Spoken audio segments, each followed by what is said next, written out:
If you love corned beef, you're going to love having it on your shelf ready to go for $1.99 all year long.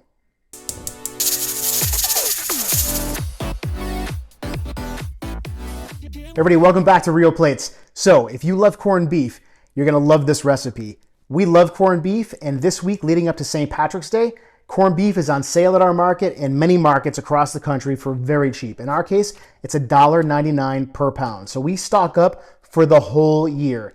And to make sure that we have corned beef ready to go, we use our pressure canner, can it, and make the corned beef shelf stable and ready to go so we can make corned beef hash, corned beef and cabbage, all of our favorite recipes, even in regular sandwiches with some mustard.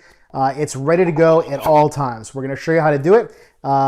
Equipment-wise, we have a pressure cooker. I'm using the All-American 941, a great American product. This thing is a tank and will last forever. I've got my canning jars, lids, rims, and of course, the star, the corned beef. Okay, so I'm gonna keep this as straightforward and simple as I possibly can. This is gonna be the final product. It's gonna be your canned corned beef. This one actually is almost 1 year to the day. I've got 2 more of these left from what I did last year. And we go through probably 2 or 3 of these every month. On the weekends, we love making corned beef hash. This makes the absolute best corned beef hash on the planet. And I got another video for that for you. You're gonna love. So making this corned beef, canning it, makes it shelf stable for about 18 months, maybe even 2 years. The flavor is unreal. Tastes like the day that you made it. Each one of these comes with a little season packet. I toss this out. So you can put this inside the packet, but I don't like all the little bay leaves and peppercorns inside of the finished product because I think it gives a really weird texture when you cook it afterwards. So I'm gonna toss this out. And now we're gonna trim up the corned beef. Now, pretty simple here. We're just gonna cube this up. Now, a lot of the fat is where the flavor is, but too much fat when you're canning is not good. So what we're gonna do is we're just gonna do this into sections. You can see these big portions of fat. I'm just gonna trim those right off.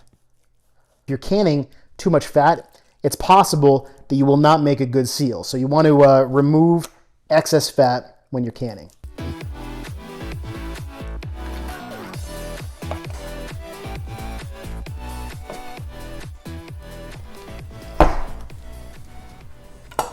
All right, so next step. The pressure cooker behind me is filled with about 2 to 2.5 inches of water that's getting warmed up.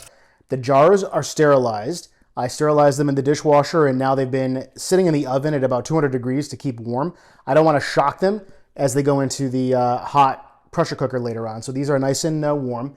The corned beef has been cut up. I cut up about 5 packages. We have 7 jars here. My pressure cooker can take 7 jars, so we'll see what this does. I didn't measure it out, so we'll just kind of fill them up and see where it goes. I've got my bands, my lids soaking in a little bit of water. Those have been cleaned. And then I have some white vinegar, and I'll show you what we're gonna do with that in a minute. So we're gonna go ahead and load up these jars. When loading up the jars, I want to allow for about 1 inch of headspace.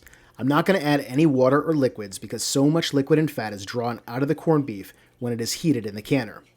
I do need to note that this is not an approved USDA canning recipe since they don't test the canning of cured meats. That said, I have been doing it this way and have not had any problems with spoilage. My All-American 921 holds 7 quarts, and this 5 packages had about 18 pounds of beef that ended up fitting perfectly in the 7 quarts.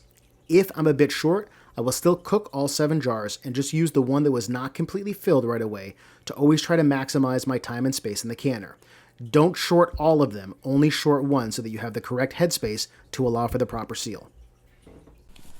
Next, I'm gonna take some vinegar. I'm gonna take some white vinegar and add it to a small bowl. Dip a small piece of paper towel, use 1 per jar, into the bowl of vinegar and use it to wipe down and clean the lids of each jar. This will ensure that no meat or fat residue is on the rims and the lids will be able to make a good, clean, tight seal. And now I've got about 3 or 4 tablespoons of vinegar left in this bowl. What I'm gonna do is just add this into the pressure canner. And the reason we add that into the pressure canner is it just helps prevent discoloration inside of the canner. Next, I will add the lids that have been soaking in clean water to each jar. It is important to make sure that the lids are clean and free of dirt. I like to put on gloves here to ensure a nice clean seal. These bands go on, and then we're just going to make them finger tight. Don't really give them too much force. You just want to make them finger tight. And the reason for that is these are going to vent as they're cooking in the pressure canner, and it should be secure enough so that the lid's not going to move, but also loose enough that gases and air can escape while it is in the pressure canner. Load in all the jars into the pressure canner that has been filled with 2 to 3 inches of water that has been warming. My canner does not use a rubber seal for the lid. It uses oil to ensure a proper seal. So I'll apply a thin layer of olive oil to the rim, put on the top, and seal down the screws hand tight. Now, I will turn on the heat to high and wait for the steam to vent from the lid. As soon as you see steam coming out from the vent, set a timer and allow the steam to vent for 10 minutes. After 10 minutes, place the weight on the vent hole according to your altitude. For me, it's 10 pounds. If your canner has a pressure gauge, you will see it start to rise. When the gauge hits 10, you will hear the weight start to shake and jingle as steam starts to escape. At this point, reduce the heat so that the weight jiggles at least 2 to 3 times per minute. Since we're canning a meat product in quarts, we're going to let this can for 90 minutes. After 90 minutes, turn off the heat and allow the pressure to come down naturally. Do not take the weight off or try to open the canner at this point. When the pressure reads 0, or after about 45 minutes, remove the weight and open the canner.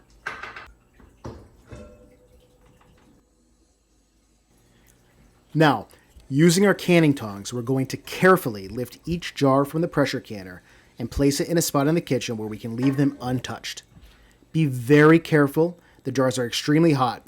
Do not try to touch them with your bare hands. So we're out of the pressure canner. You can see they're still bubbling. They're actually going to bubble like this for quite some time. They're very hot. They've been pressure canned under intense pressure and heat. So they're going to bubble like this for a while. We're going to let these sit here overnight. Then tomorrow I'm going to take a spoon and tap each one of these and make sure I get a good pinging sound, which means that I've gotten a good seal.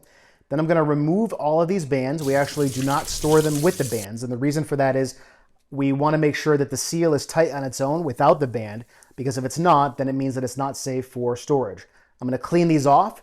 I'm going to label them all with corned beef and today's date, and then they're good for the shelf for the next year to 2. And I don't think they're going to last for 2, but I'm pretty excited. These are actually to the day replacements for the ones that we're about to finish up now. So make yourself some corned beef.